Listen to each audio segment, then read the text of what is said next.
I don't know how much time I got, but I was reading something else and I came to this down, right? This Awakening the Master Masculine by Master Yao Nyameke Morris, right?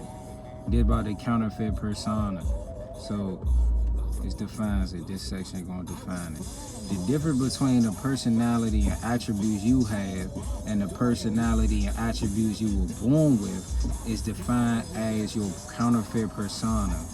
The counterfeit personality is a structure in the human auric field.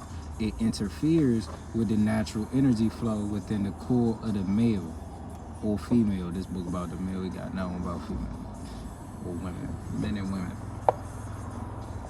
We mean this in a literal way.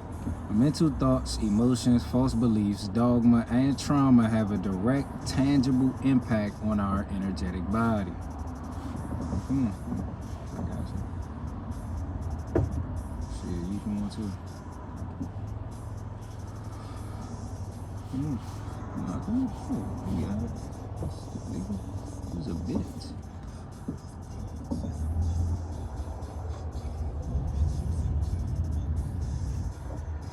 This shit going, bitch.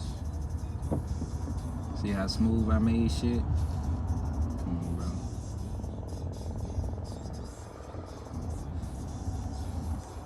Over time, these occurrences can leave lasting energetic imprints, like heavy trucks running over a soft asphalt highway.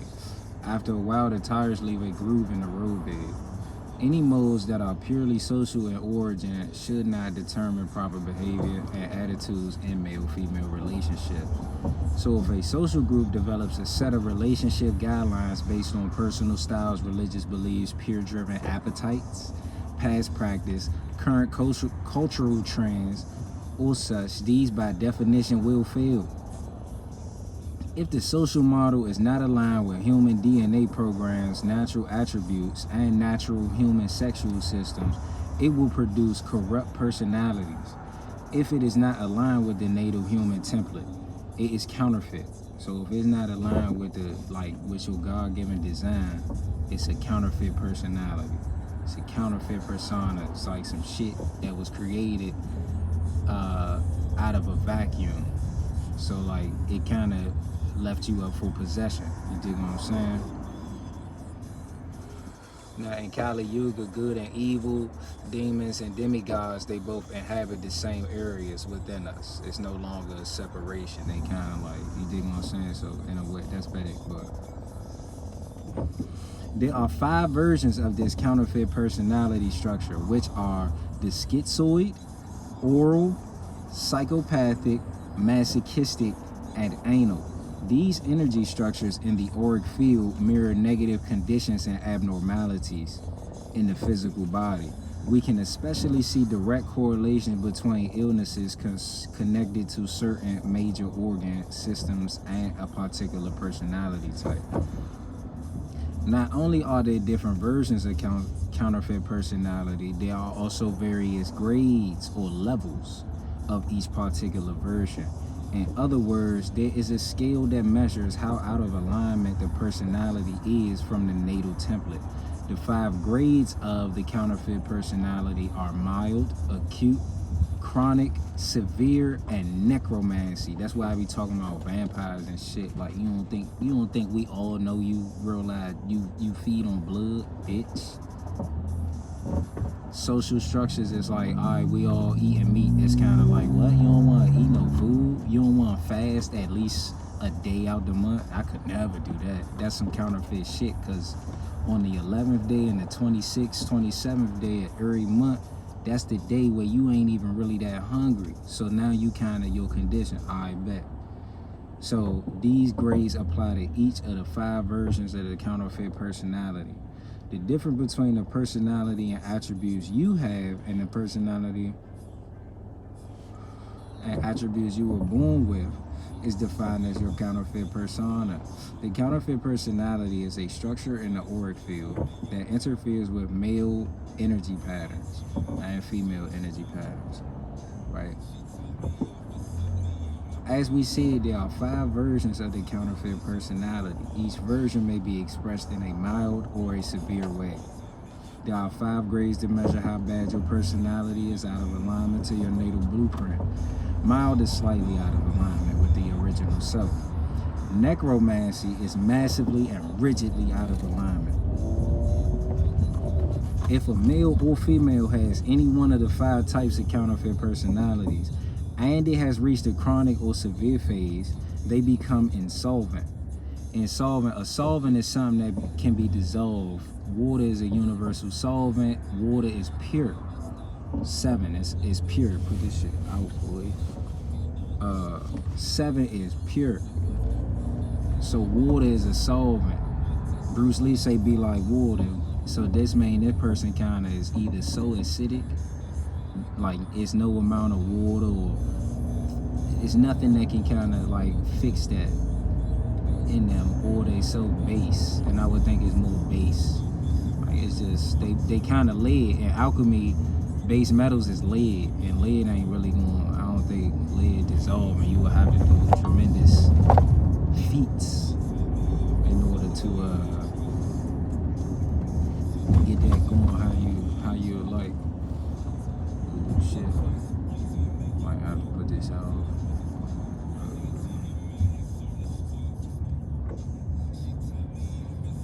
I lost my spot.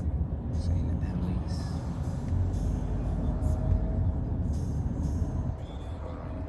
And so, in other words, they do not mix with the opposite sex. They just don't mix with nothing. Like, even animals and things of that nature gonna sit up there and kind of like depart away from them and flee from them. A full and natural relationship with such a person is impossible. A relationship is possible, but it will be artificial, strained, and filled with drama and turmoil. The sexual relationship is also restricted. I'ma just keep reading. I kind of wanted to like talk about my own experiences with that. It must be noted at this time that in the last 60 years since World War II, the culture in the West has been in decline. What I mean is, the masses are becoming more removed from their original persona. The counterfeit personalities are becoming more severe with each generation. Each generation waxes worse, right? By estimate, more than 50% of the population in the USA has a counterfeit personality level at the chronic level or worse. So 1 out of 2 of the people you come across has a chronic and or severe counterfeit personality. We're like vampires. If you watch Bram Stoker's Dracula, beautiful movie, you'll see cause he was, never mind, you'll just watch that jump. So note that from 1985 to 2005, the author was engaged in the hobby of monitoring the population for certain social trends. Among these was the disposition of the counterfeit personality. This was done by examining the census, the abstracts, national polls, media. It might do something, they see my motherfucking black ass reading. Oh man.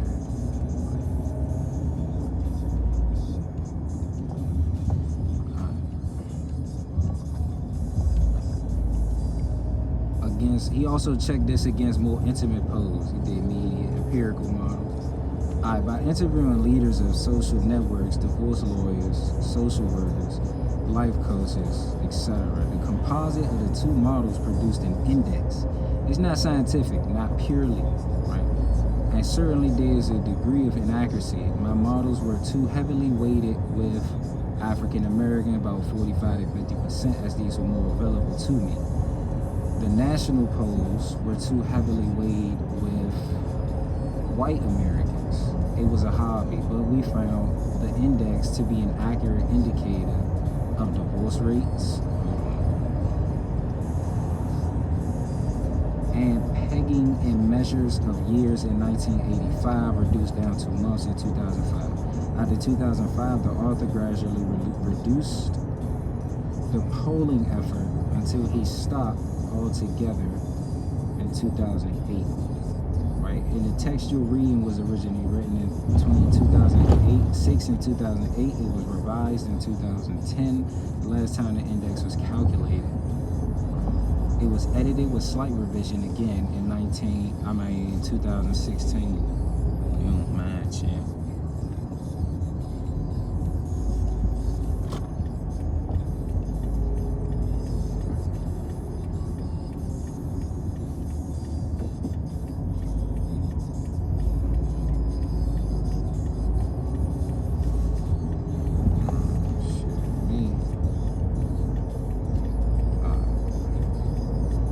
If a male or female has any one of the 5 types of counterfeit personalities, and it has reached a chronic phase or worse, hold on, they become insolvent. In other words, for them, a full and natural relationship becomes impossible, no matter who they mate with. And as of 2010, 51% or more of the general population in America has reached this point, according to the index. Damn. This means that more than half the population has reached a level of dysfunction so invasive that performance on the job, conduct in school, and behavior in relationships has passed the critical terminal point. The ramifications of the above observation are far-reaching if, as a man, you do not master the art and science of determining the counterfeit personality of key people around you, you are doomed to suffer from their impact. All right, I'm 11 minutes in. So, creation of the counterfeit persona. The creation of the alter ego. Alter ego in astrology is the 8th house, because that's pain and suffering and trauma. It's empty. It's an idle house. Idle things, child, like, is the playground for the demons and shit to pull upon you with your vices and cause you defeat. All right, next. So, or counterfeit persona begins at about age 2 and is firmly established by age 18. I read that the first time. I thought that was interesting because I'm like, bro, about 2 years old, yeah, like, you wonder why you don't remember shit, because it's like motherfuckers idle, possessed of some shit, and it's like, you're vulnerable as shit, and you kind of, did you look at me like you, like, just it'd be a grown motherfucker just kind of treat you like, nigga, did you look at me like you know I ain't shit? All right, I got something for you, and then they just do something to you. It's weird shit. Weird shit. Now, I also was reading Purva Bhadrapada things, and I've been talking to Purva Bhadrapada natives about things, because Purva Bhadrapada is like the dark night of the soul and shit. That's other things. I did say 11 minutes. I'm kind of rambling now. So the seed of this is rooted in genealogy going back 7 generations. The tendency is there at birth and takes shape as we observe the relationship of our parents. The foundation is our relationship to our father and mother. Our relationship to our peers in puberty cements the structure. In life, you are always changing. Each day, you are either becoming a more authentic person or becoming more of a counterfeit person. The only authentic you is the original DNA natal you, right? The more you split away from that version of you, the more counterfeit you become. When you feel, act, and think more as the alternate you, then you think and act and feel as the original you. We say you have a counterfeit personality. 99% of the population has a counterfeit personality. Damn, so everybody got it. But 1 out of 2 people you meet is at the chronic level or severe. You know what I'm saying? Them motherfuckers being honest. Like, when you go, once you say those things and you learn the different counterfeit personality types, you be able to assess yourself. Because I had said acute thinking it was the lowest, but nah, it's not even. And I had to go with that hunch. Alright. So there are many faces and layers of the modern counterfeit personality. It starts with the mask, the face we put on for the public. We are wearing the mask when we portray ourselves in public that is not consistent with what we really are in private. Often we are required to do this as a condition of fitting in or being accepted. And then over the course of our life, we just add layer after layer of stuff on top. We all know that most people have different faces for the different sides of their life.